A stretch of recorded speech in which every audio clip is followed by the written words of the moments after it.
Production.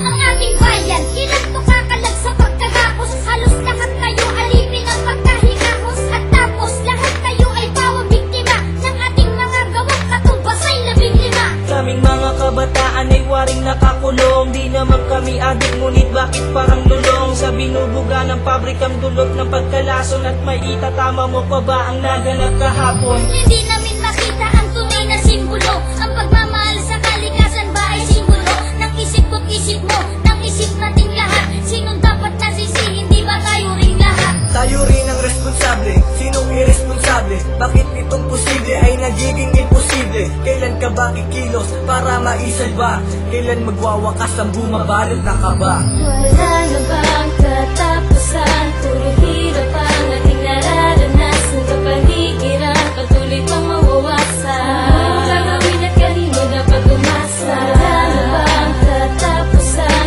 Puro hirap ang ating nararanasan. Kapaligiran, patuloy pang mawawasan. Gagawin at kanino dapat umasa? Pagpas na ngayong paligid, sa sulok at sa gilid. Abot na ang baha hanggang dito sa aking litid. Kay daming nadalasa, ang daming namihasa. Magtapon ng basura, bakit di na nadalasa?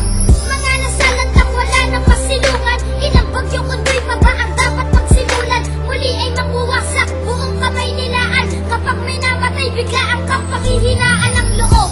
Animoy binabalot ng bagabag. Inanot ang lahat ng natira na lang kay papan. Ito ay nagmula pa sa ting mga ninuno.